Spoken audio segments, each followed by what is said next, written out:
Happy Friday, Vendasta, and welcome to All Hands and Product Showcase for May 2nd. Please put your hands together for your host today, Brendan King!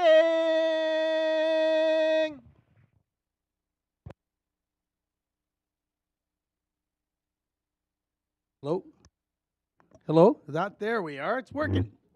All right. It's that time of the year again, board meeting time and spring. It's a beautiful day today and a beautiful weekend, so let's get through this, and afterwards we'll have some drinks up in here and hopefully out on the deck too. So Friday, May 2nd. We got some new hires, 5 new Vendastians joining the team. We've got some a lot of anniversaries, 14 of them. Some movers and shakers, some kudos, and some customer love. And I'm going to do the board meeting presentation, or a condensed version of it, because you don't want 5 hours of that. And quintuple Wednesday from David to wake us all up. All right. Yeah. New hires. What do we got? We got Anna, Joy, Sylvian, and Monica.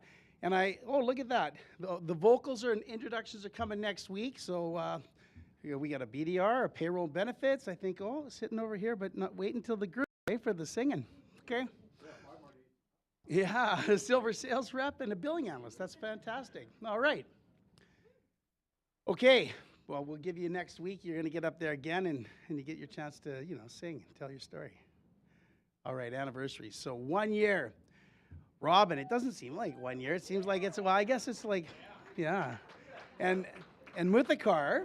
All right, Robin and Muthakar, awesome. Yeah. 2 years, we got Jennifer. All right. I think we're going to cover every year. 3 years, we've got Karthik. There's lots of Karthiks. That's Karthik Kapoor. So, okay. And 4 years, we've got Shane. Dashboard guy. Okay. 5 year. We're skipping 5, 6, 7, and going straight to 8 with Mike Lafreniere and Parker Reese. All right. 9, we've got Myron, Corey, and Brianne. Woo! 9. I think this is a special one. 10 years, we've got Jean Parchuski. I think we've been trying to do this for 3 Fridays, but she keeps taking Friday off. No. She just ran a marathon last time, I think. Well, I think we got a video here. So, although I did, they shortened it. We sound like chipmunks. Watch this. Sped up.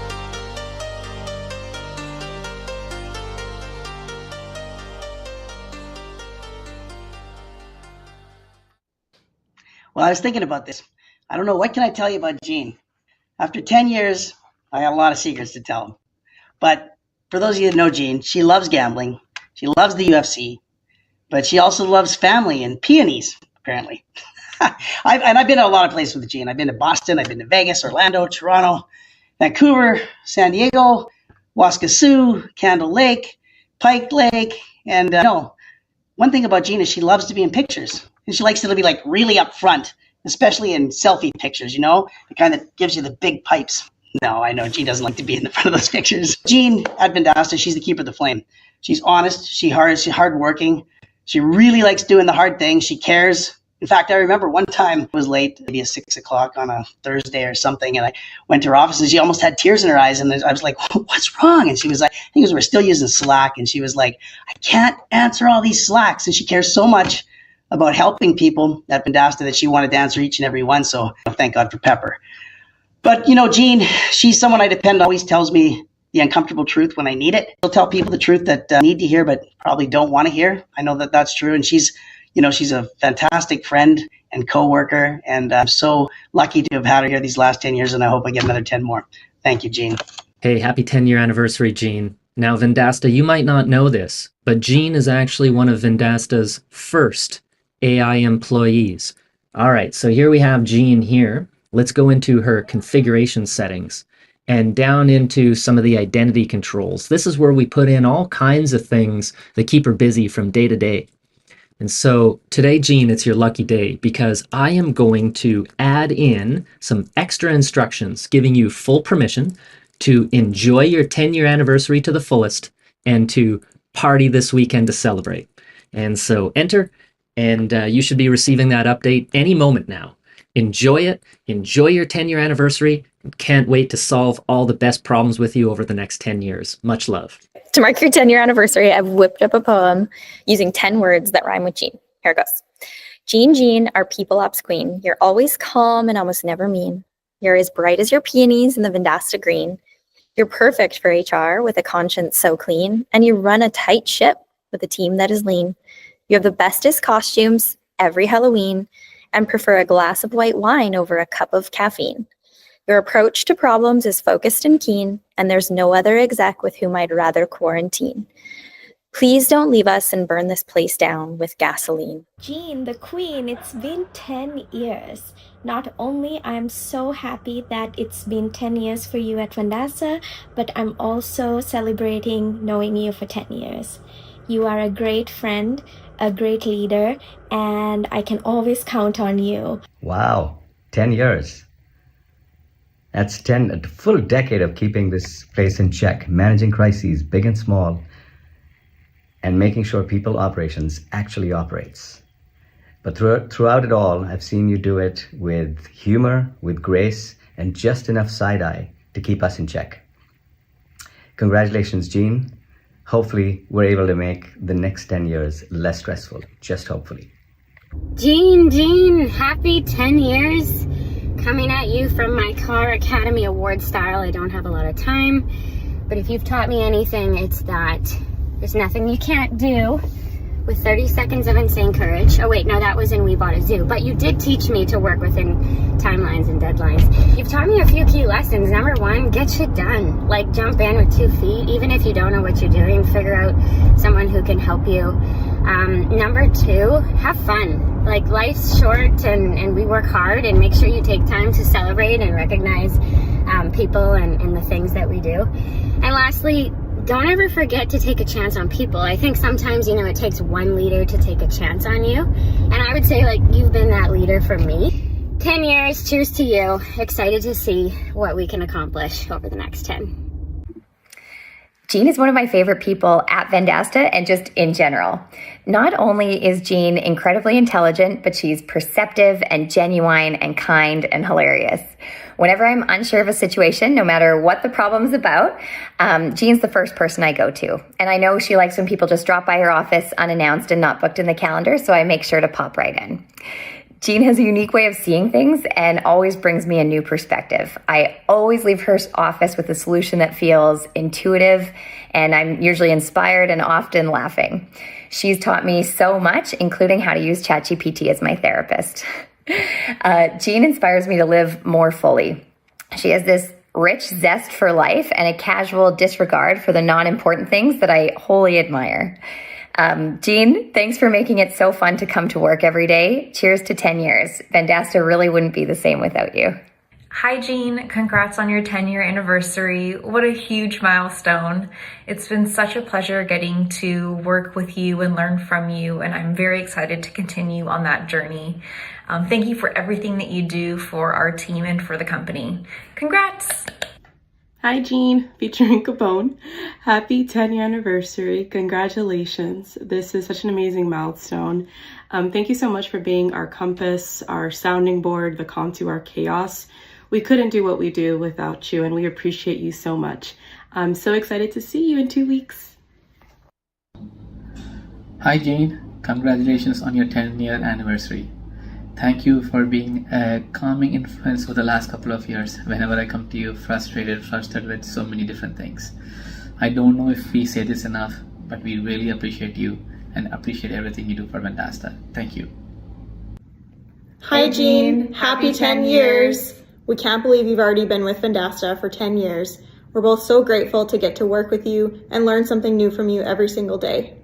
Thanks for your amazing leadership, dedication, and genuine care. Here's to the next 10 years. Congratulations on 10 years, Jean. We're so lucky to have you as our fearless people leader. You are the definition of a pioneer. always helping us think big and really thinking about what we can achieve, which to you never really has a ceiling. But you're also so grounded, and you help us all stay grounded, probably because you never wear shoes. I'm so lucky to have you as a manager and learn from you every day. You're an incredible coach, and we're also lucky to have you. Cheers to 10 years and to 10 more.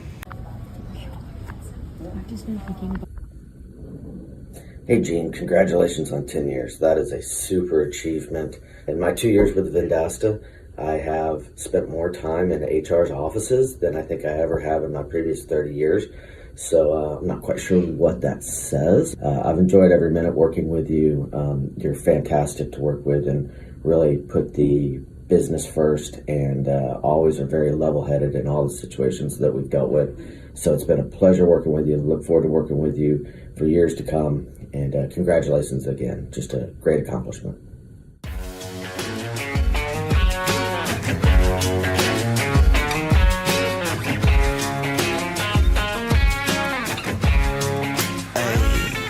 My girl is banging, she's solo maintenance. Don't need no champagne, poppin' entertainment. Take her to Wendy's, can't keep her off me.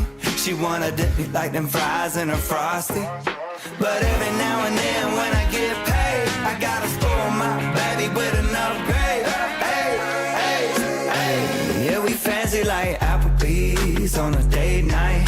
Got the Bourbon Street steak with the Oreo shake and some whipped cream. We had to get that into 10 minutes. So I guess 10 years, it's 10 minutes. So they did the faster speed. Well, no, and 5 years is 5 minutes, but uncomfortable. They knocked out a bunch of parts. I mean, I do have some stories we could tell. You have your choice between Pike Lake, Tequila's Nightclub, or Boston. Who wants which one? No, I'm just kidding. No stories. None of those. 11 years. All right, Dustin and Jason. All right. And 12 years is Emily Howe. I don't know how she's done it. Okay. That was bad. Okay, movers and shakers. Let's go. We've got Rena, Dayesh, and VJ moving from AI automation specialist to two of them, and one to IT site lead. Awesome. Congratulations. And we've got Gunnar moving to account executive 2, Kaz to engineering manager, and Nivea to, I keep saying this wrong. Someone's going to have to help me out. No, Nivi is how you say it, but I need to put a little line over top of the E. Nivi. All right, payroll benefits specialist. Thank you. Okay, kudos. What do we got? We got our 16 leadership principles, which give us our kudos, and some from Vimel. Got one to Bashim, and it's Bashim constantly demonstrates a high level of sincerity and dedication to her work. She approaches tasks with a strong sense of responsibility and takes full ownership, ensuring that deliverables are met with quality and on time. One of her most commendable traits is her willingness to help others. Whether it's assisting a teammate or stepping in during high-pressure situations, she's always ready to lend a hand without hesitation. Her proactive attitude and collaborative spirit make her a valuable asset to the team. Overall, Bashim sets a great example of professionalism, accountability, and teamwork. Her contributions have a positive impact on the team's success, and their efforts are truly appreciated. All right. Thank you, Bashim. I didn't miss one, did I? Nope. All right. So Clint's got one coming from Haley. Here we go. Wanted to give a big kudos to Clint for exemplifying 2 of our core leadership principles, leading with sunshine and customer obsession. Every day, Clint brings an incredible amount of heart and dedication to his role as a support agent. His commitment to our priority partners is unmatched. Clint always goes the extra mile to ensure our customers feel heard, supported, and valued. That level of customer obsession is something that doesn't go unnoticed. But Clint's impact goes beyond his day-to-day work. He's an amazing teammate and an active, positive force in our Vendasta community. Just last night, Clint voluntarily stepped up and represented the support team at Ideas on Tap, showing up with enthusiasm and positivity. He shows up at countless Vendasta events, ready to network, support his peers, and be a positive part of our wider Vendasta community. Clint is always leading with sunshine, and we appreciate him every day. Thank you, Clint. All right, and our newest addition, Customer Love. All right, so Josh Baker, Group Product Manager, everyone knows, for AI at Inbox. So he's got a few valued customers. So Brent says, this meeting is actually just a place to build Josh fans. Like that one. Josh, you guys are rocking and rolling. That's another unknown from the honorary fan club group, which I didn't know there was one. Okay, that's awesome. Okay, events. So today at 3, there's hobby hour. It's going to compete with me bartending, so, you know, pick your pleasure, poison. May 7th, 8th is Unite the Prairies Up Conference. We're having the after party up here. Looking forward to seeing lots of you at that party. Hopefully, we always put it on. It looks like it's going to be fun.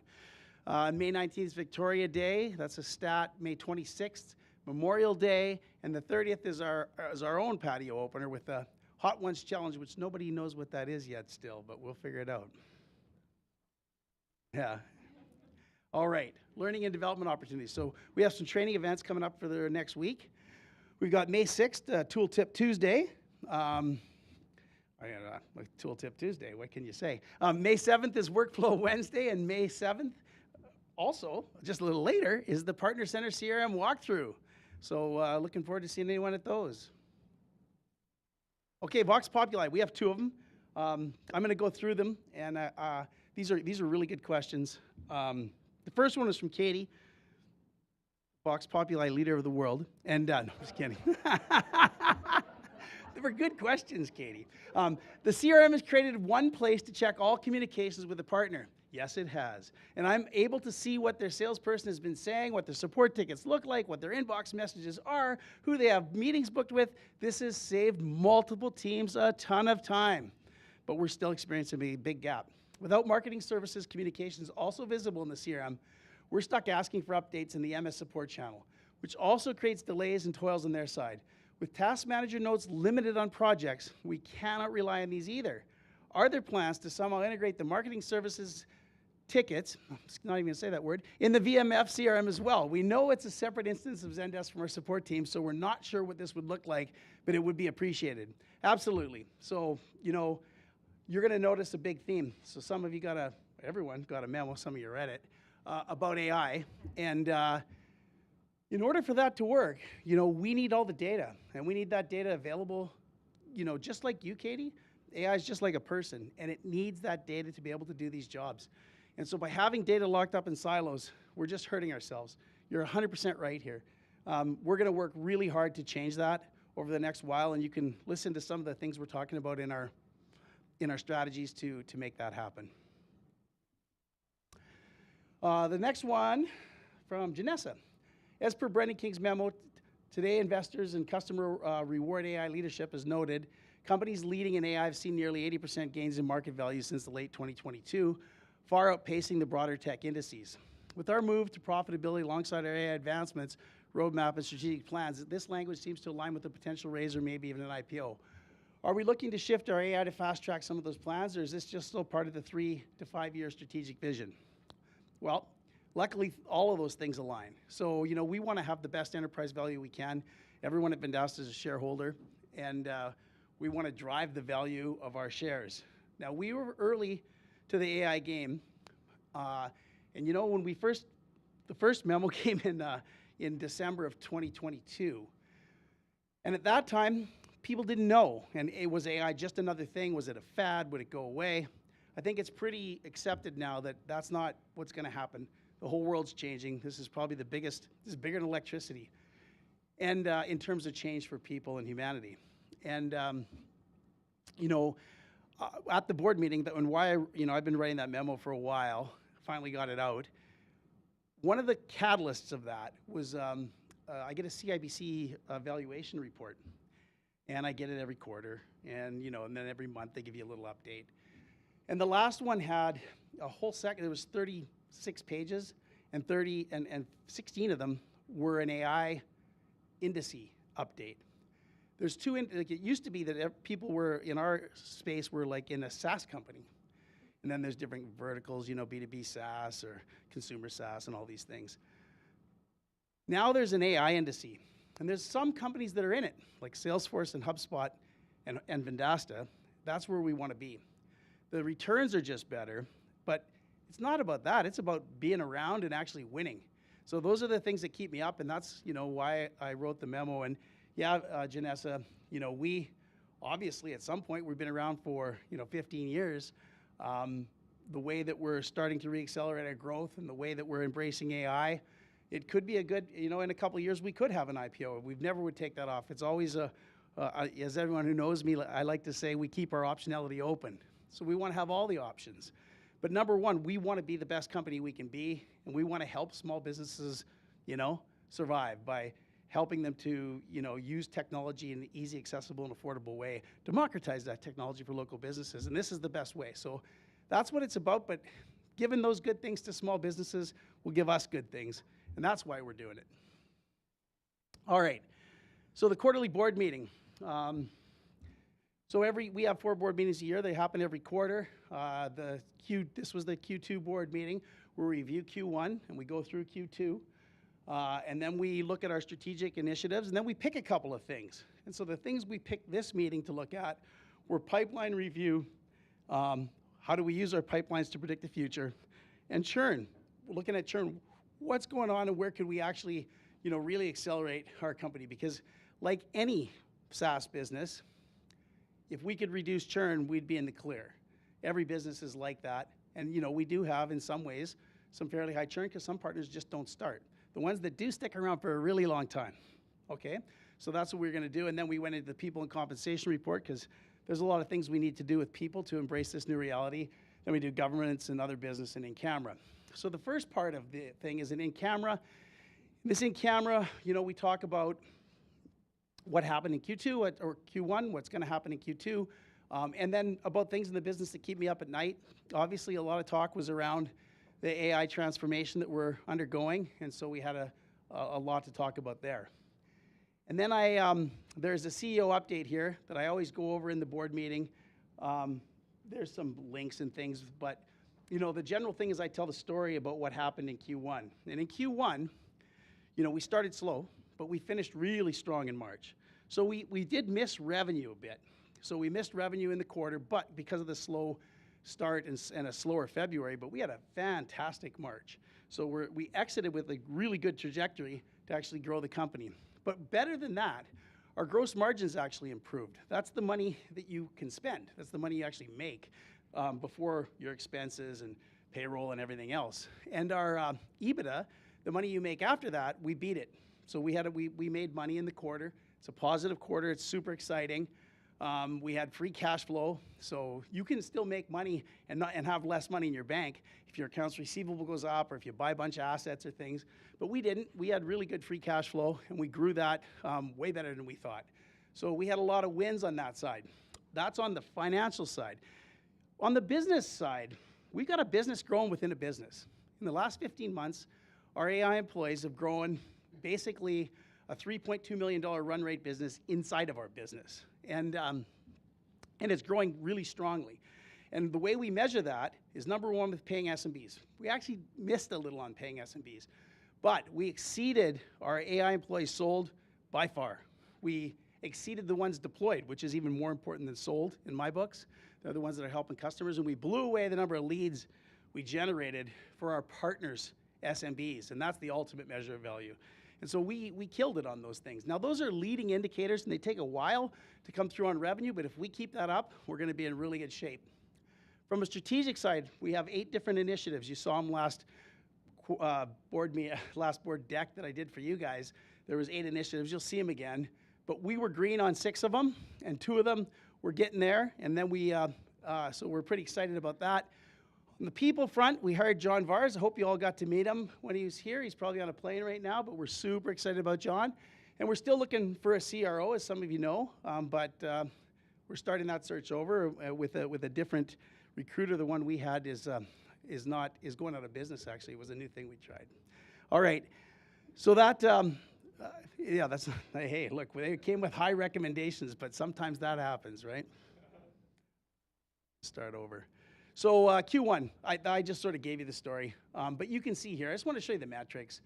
So how far we blew things away. So if you look at the budget, we've said we'd have 2,000 AIs deployed. We have 4,000.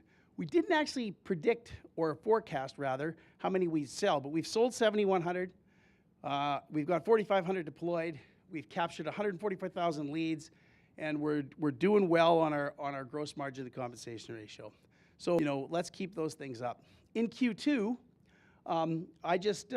we have a, we're going to grow quite strongly over last quarter if everything maintains. So it's like a 9% month-over-month growth. We can blow away the numbers on our AI employees deployed, sold, deployed, and leads generated, but it'll be some work because we are starting to factor in more than just our AI lead capture. This AI employee is just our AI lead capture. We've got to get the other ones in the mix and start to grow those too. So here's the strategic initiatives. I'm going to stand back for a minute and talk about, this is actually 10 years, and in our 3-year, we're saying, hey, we're moving from just selling, and I've said this over and over, advertising and marketing, that's what we were always selling. And for a while, we were building a CRM, communications, billing and payments, booking and scheduling just for our partners. Now they're selling those. So in the next 3 years, our job is to get our partners selling those things to prove the performance for marketing and advertising, because when you're selling advertising and marketing, a small business can just go next door. There's a low switching cost. But as soon as our partners providing them, capturing the lead, providing them a CRM, handling their billing or their payments or their booking, then it's very, very sticky, and our partners get to keep their customers. And we love it when our partners keep their customers because we don't win unless our partners win. So from 3 years, we're going to leverage the data in our platform because we have an all-in-one platform and we got all this data. That's the key. That's what's really driving the whole AI. Number 2, we're going to be the de facto front office. That means everything up until the thing is built, and then after that, the accounting and the managed services and the HR. We're not doing that in this next 3 years. So we're focused squarely on the front office. And we're going to be the industry leader in leveraging AI for ourselves. I always say it, if you're just like when you're on the plane, if the oxygen mask comes out, make sure you use it yourself first because you can't help anybody else if you're knocked out. So we're looking after ourselves first. We're going to be our own best reference customer. Down to 1 year, here's the things we're doing this year.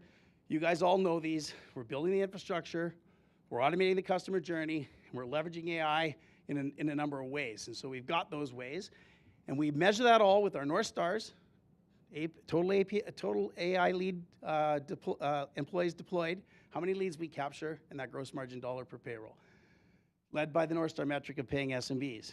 And these are the metrics we set for ourselves, really aggressive at the start of the year. These are our key business goals. We don't change those. We think we're on forecast to make those happen. You can see it's a big ramp. Now, we take those strategies, those 3 strategic pillars, and we break them down into company initiatives each quarter. This was Q1. So Broadly 2.0 was to move those 3,000 SMBs onto the Vendasta platform. We did it. There's a big congratulations to everybody who moved those. We were done. There was a nice stand-up this morning, and it was pretty exciting to see that. AI receptionists were exceeding the goals. Yesware sold through the channel. Well, we released that, but there's more work to do to make it work. Onboarding is a team sport, so we got some strong, preliminary results to make sure that everyone has deployed AI. So it's in order to be onboarded, you have to deploy your AI.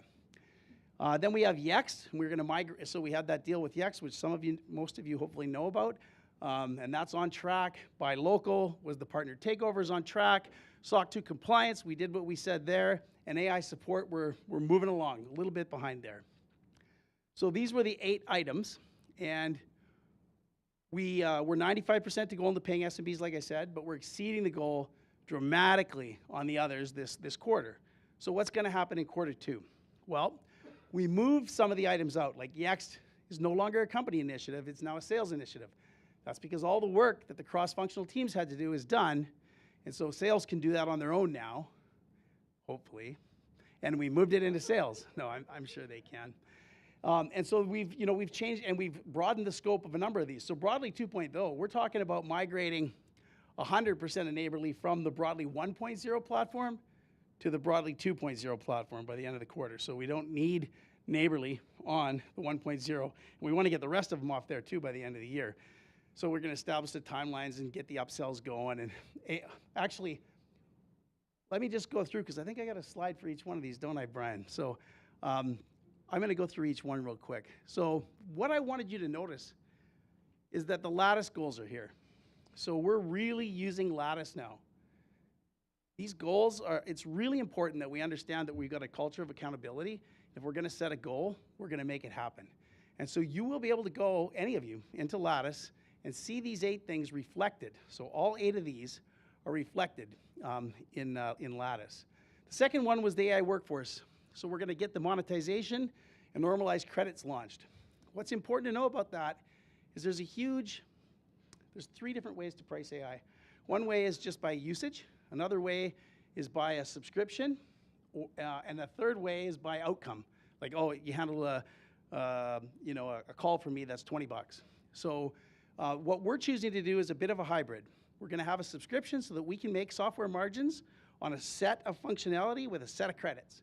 And then for any exceeding that, we're going to protect ourselves with AI credits. And the reason you can't just use AI credits is because most companies are pricing them below cost because the cost is dropping at the rate of Moore's Law. And it's going to continue to do that. So sometime in the future, we can make money on credits, just not today. And so we've got a really good plan here. Yesware, we're going to do some things to get Yesware going, some channel things and some product things, because we really want to get it going both through the channel and through our self-serve function where most of the revenue comes from today.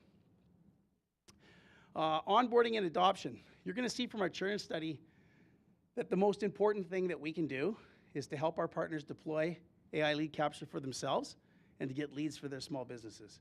It's just tremendously apparent in the churn, and we're going to do that. So we're going to try to get to 90% of all our partners in Q2 have AI lead capture installed themselves. 50% of all partners, not just the ones sold in Q2, will have it installed. We're at 25% right now. And 500 partners will have sold and deployed at least 2 AI lead captures to at least 2 SMBs. We're going to convert marketing services. We're renaming marketing services into AI management services. There is, in the future, there's no place, so that's good. There is no place to actually create content as an individual. You have the control over that, an agency over that, but you don't create that and do that work that way. You curate it. And so we're going to work hard on this. So we want 100% of all content created by the Vendasta platform through our AI by the end of the quarter out of our AI management services. We're going to increase operational efficiency by 25%. We're going to start upskilling everyone. There's a place here for every single person at this company if they want it. There's a place here for every single person at this company if you want it. If you don't want to change, you don't want to embrace AI, there's probably not a place here for you. But there is a place here for every single person who wants it. And I'm going to say that again. And so that's what we're going to do. Partner takeover. So we're going to build a repeatable framework. You might know we did this with Public Reputation. We had another small one along the way. We've had, buy local. What we've run into is a number of our partners in the traditional business, maybe they have a newspaper company, or maybe they were printing Yellow Page books, and believe me, they still are. Getting to a place where they can't print those books anymore. We're gonna, but they built some digital business, and they don't know what to do with it because they're shutting down. We take over that business and we help them move forward. So that's what we're gonna do. There's opportunity there. SOC 2, this is a big one. We will be ready to prepare for in July for our SOC 2 audit. We look to, you can see it's all here. We look to get it complete on these timelines. We're stepping it up. Sometimes I know it feels painful, certainly does to me, but it's better for the company, it's better for us, and it's the right thing to do. So we're gonna do it because of those reasons, because it makes us a better company. AI support employees, my personal favorite. Salesforce with Mark Benioff, when they first launched, they couldn't answer anything, and people were ridiculing him, saying, "Oh, this will never work. This AI can't answer these." They rolled it out. They thought of it in the summer, and they rolled it out by November. So they're a little bit ahead of us on that, but they pushed it hard. And then, as the the support people saw the answers and fixed the answers and fed them back to the database, they're now at I think it's 99% handled first touch by AI. And I think they're getting 90% or 80% resolution or better. So, we don't have the actual numbers from them, but it's huge. We need to get there. I think we underestimate how important it is that we can scale and take that first touch and really help customers, and that's the job. And we want to let our partners help their customers, and eventually let those small businesses even help their consumers, all with the same kind of framework that we're putting together here in the right data. So this is the next Q2 goals. So it looks like we've got some growth to do on paying SMBs, certainly on captured leads, AI employees deployed, and gross margin to comp ratio. So we're going to work hard on those. All right. Then we did what's called a pipeline review. I'm not going to spend very much time here. Jackie and Sanjay did this. Basically, if you think about the company, we've got a huge pipeline of inbound demand that we spend money to generate, and then it goes through our salespeople, and out the bottom comes some booked revenue. And so Sanjay's talking about what we're spending on each vertical, how much we're spending, and then and what it looks like, and what the pipeline is. The pipeline is the number. It's a adjusted pipeline, meaning, you know, if there's a stage where it's just they determine a new lead, we probably say, oh, we're going to only take 5% of that. That'll move through to the next stage, and the next stage, and the next stage. And by the time you get down to solution validation or contract, we say, well, we know what our close rate is. I think it's 28%. Depends by vertical. Then we put that in, and our adjusted pipeline is the amount we think we have available to close across all of those different stages. Hope that made sense. Jackie then went through the Q2 pipeline review and how much is there for the company. And you can see that it builds, and more of it's in contracting in one than the other, and where it's going to be. But this is the most important slide to me. So this slide shows you, on the left side is our channel, and on the right side is our direct, and you can actually see how much quota and bookings we have for those things. Now, you know that, we have two ways of getting revenue. One is to sell new customers. Another way is to have those customers grow. And 80% or 79% of our revenue comes from those customers growing, whether they're direct or through the channel. And so we have a really good handle on getting new customers and what those pipelines look like, but we have some work to do on our account management side to understand how much we have in there and what we can close. Okay, now this is the one I wanted to spend a little bit of time on. I don't know what time I'm at. Anyone shouted it? Okay, well, I won't spend too much time on it. But it's important. Now, there's some really good insights in here. And we did some work. So what's churn? Churn refers to a number of customers who stop doing business with you in a given period. So for Vendasta, we have, if you look on the right for a second, if you take 100% of our revenue, 69% comes through the channel. That means through a channel partner reselling it to a small business. 22% or 21% comes from direct sales, where we sell directly to the small business. So think Boca and Neighborly and all the things we do there with Broadly. Self-serve is 9.4% right now. What's that? That's Yesware. It sells 350 to 550 accounts each and every month with nobody doing anything by coming to the site and turning into customers. And we are bundling all of Yesware's revenue there for now.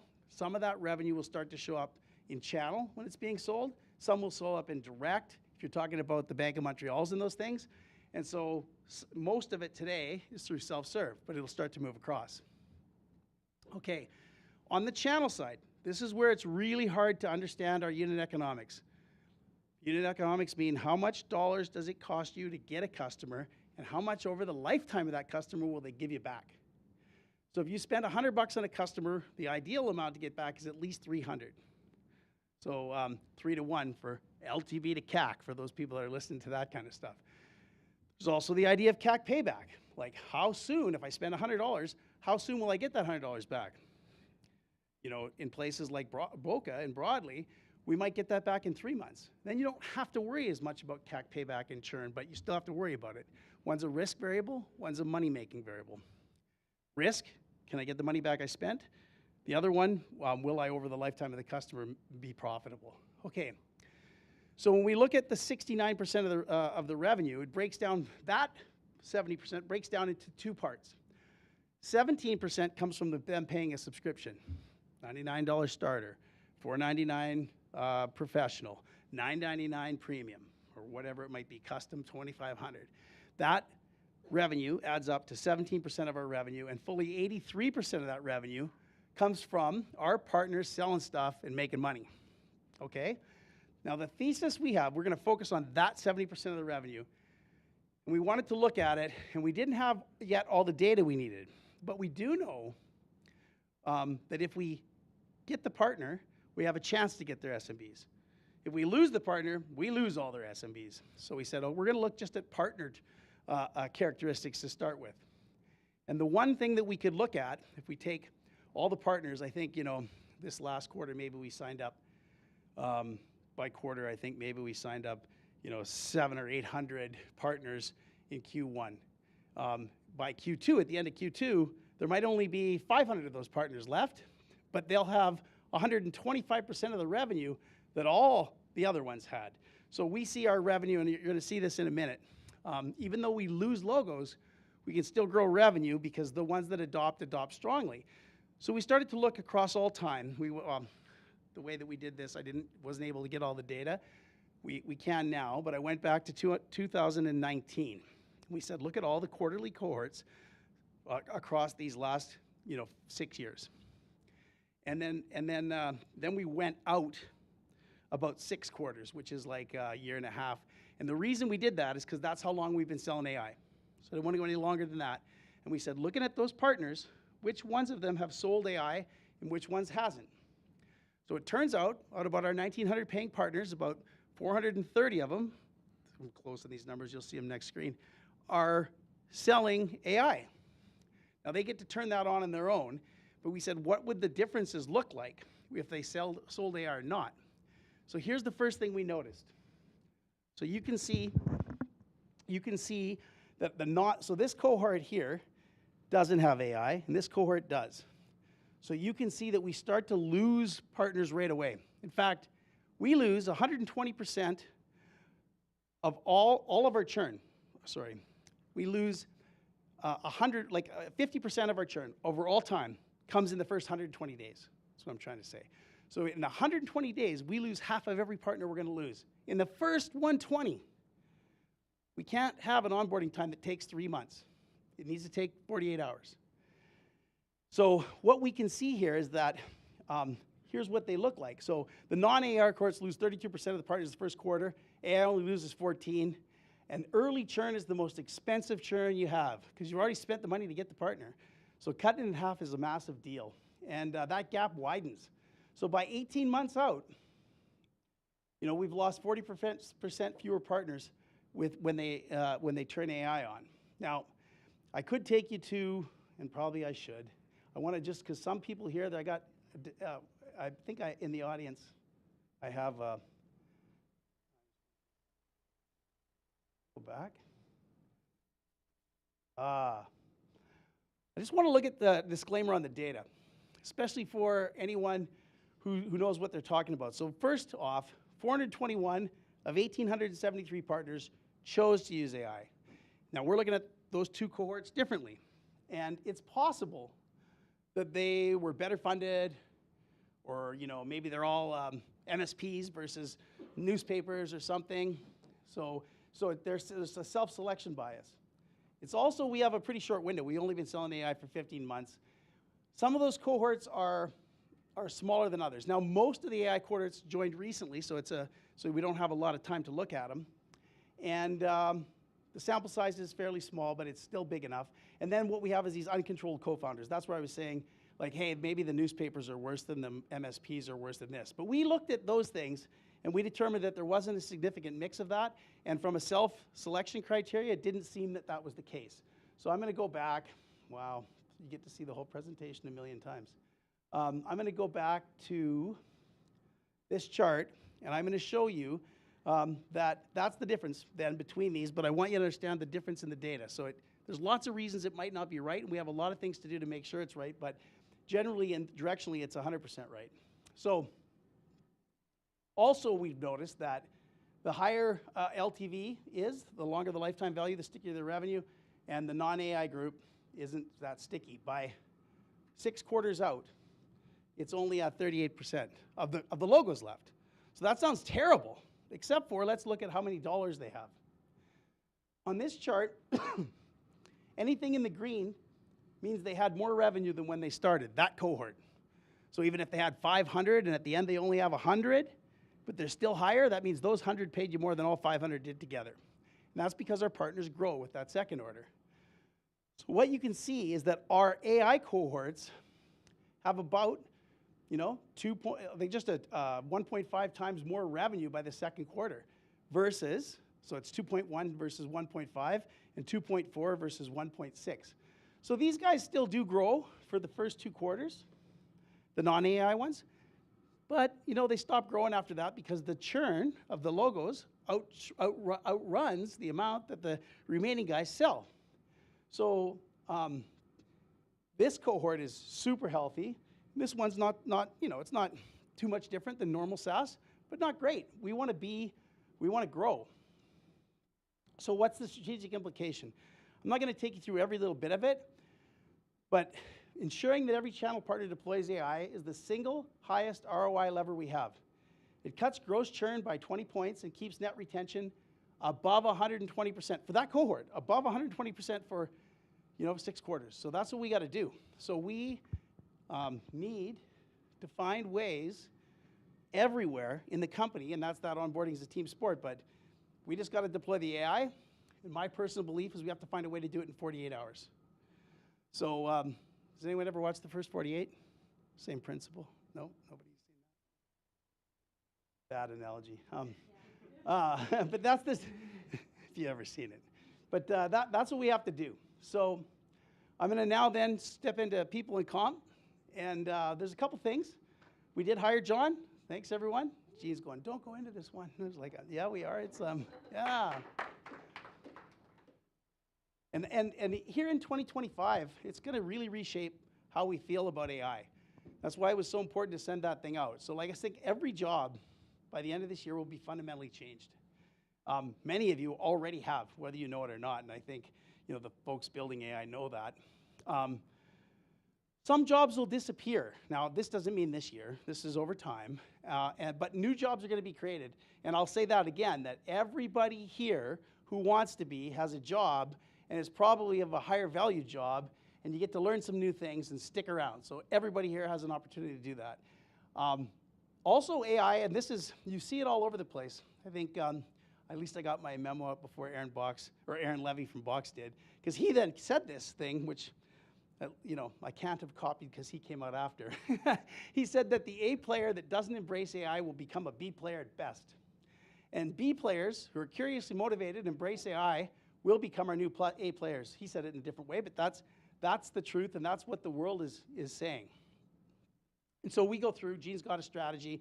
You guys have all seen hers. But on top of the company strategy, which is leverage AI to improve our customer experience to drive efficiency, she's got 3 pillars, and you can see those pillars. She talks about them all the time: attract, keep, grow. And essentially, she's got a bunch of tactics underneath those. And this is what most people are talking about. It's a real big transformation. We're focusing on re-engineering the work, not redesigning the work. Using AI just to make your existing job better is just redesigning the work.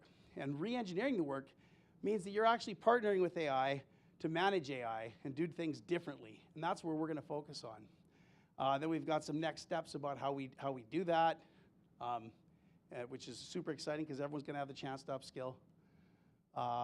And then we've got some, that's what we're aiming for, is the productive super worker and the super worker manager. And then we go into governance and other business. And that's about it. But that takes 5 hours. And I didn't take that, but I took enough. Now, David, if you'd come up here and wake us up, that would be...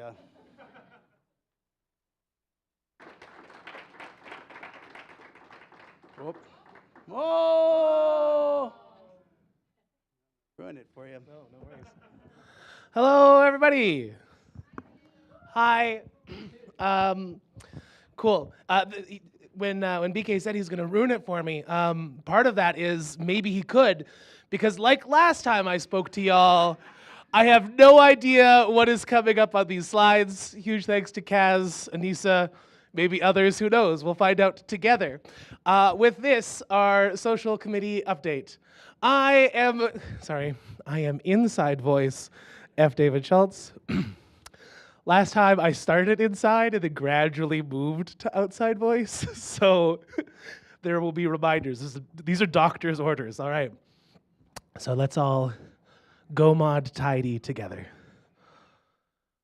Here is the Saskatoon Social Committee. We don't need to read all of this again, but if you're interested in becoming a member of our social committee, we meet every other Wednesday. We have a lot of fun. You too could do a presentation where you have no idea what's coming. So give us a shout if that is something you're interested in, or a message. It doesn't have to be shouting anyway. This is the before update, so we can see respect and a sizable lead on here. Innovation, really the participation trophy of the House Cup this year, but things really shook up, and we will see that now. No, we will see the Quintuple Wednesday from last time round. So this month we had Quintuple Wednesday with the Quintuple Queen. No, I'm not having a stroke. These are words that are on the screen. With the goal here of getting people hundreds upon hundreds of additional points. And that is what happened. Those who got the most crowns on their post got to either steal 125 points or boost their own by 250. And let me tell you, there were some shenanigans. Things got heated, feelings were hurt, chairs were thrown, memes were memelated. But we had a lot of fun. Oh, sorry, it says stop bullying Kaz, and I'm saying this is a lot of fun. Actually, you know what? Yeah, bullying Kaz is a lot of fun. All right, agility. You were not caring about what Kaz has to say, and I'm personally here for it. But I guess according to this slide, stop being mean to Kaz. Please participate more. All right. Inside Voice. It was changing. Thank you. So, our Quintuple Wednesday Queen for Show Me Your DIY, okay? Some huge shout outs across the board here. Dean McBain had a fun little gift there. This was a book. I wrote a book, everybody, by the way. Thank you for giving me a chance to shout that out. You can find it at Barnes & Noble, Amazon, Indigo, or here in the office. I got copies. And then our actual Quintuple Queen, Padmini, huge shout out, got 250 points there. Supporting others, showing how we're helping other people. Sumi hanging out there. We got Tyler with a bunch of boxes, and John reading to a small child that was not stolen but actually belongs to him. And then we told some truths, we told some lies. House Respect got the Quintuple Queen on this one. Some really fun ones in here. Can anyone guess? I pirated a U.S. Navy vessel, or I've gotten a platinum trophy in the last 3 Madden games. I'll let you know I have never played Madden. All right. But some really fun ones up on here. Andrew really appreciating Kaz's willingness to take charge in the group, or Kaz is annoying and should stop. Stop bullying Kaz. I'll go. These are fun. We're here for the fun times. Corey, he has Freckles that form the Big Dipper, or he has a board game group that once had Rachel McAdams over. I don't know who that is, but that sounds important. It's a name. Okay, Mean Girls. Or he has a 100% win rate at programming competitions. I know, throw in the chat, what do you think it is? And then Tina on here once was messaged to privately meet with someone with 1.4 million followers, but by the time I saw the message, they had already left the country. That is ominous and concerning. You should be happy you did not meet with that person. They would have killed you. Once robbed at gunpoint, trying to kill you. Or 3, I once raised pet chickens and ate them. You were the killer. Okay. So that was a lot of fun. Respect took that one. Sorry, inside voice. Then we had Fashion Disaster, where you could show off, your awful fashion or your amazing fashion. Huge shout out to Benj here. Like, what a great look that is. I don't know. Great here from Madison and from Anissa as well. But of course, it was Sean. And like I said, this wasn't just disaster. It could be fashion fierce, and that Sean is truly fashion fierce right there. And then Pet Share. And like, oh my goodness, these cuties on here. Then Alec's pet peeve. Thank you, Alec, for breaking the system. I'll point out that the very respectable House Respect with 60 crowns on theirs was an adorable little super pup. But Tom McGuire, absolutely no stopping, 124 crowns on that one. All right, that was a great time. Inside voice. All right, and so this brings us to the House Cup update of before, and now the exciting House update reveal after. Let's hold on. Before, after. Why is there a B in the middle of this slide? But as you can see, very subtle difference here. Respect still firmly in the lead by like 50 points, and Drive slowly but surely catching up. All you needed to do was earn 1,000 points, and you got kind of close to us. So great job there to House Drive. Who cares? Inside voice. Today, though, my friends, for those here in the Saskatoon office, it is Paint a Pot Day. So come on up, hang out with BK while he is serving up some beverages, and paint a pot. It will be amazing, super fun. If you have questions, if you want to serve next to the porcelain throne, come reach out to us. There is a social event space that I don't think we use anymore, but hop on over there. And that is the end of this slide deck. So outdoor voice now. Have a lovely day, Vendasta!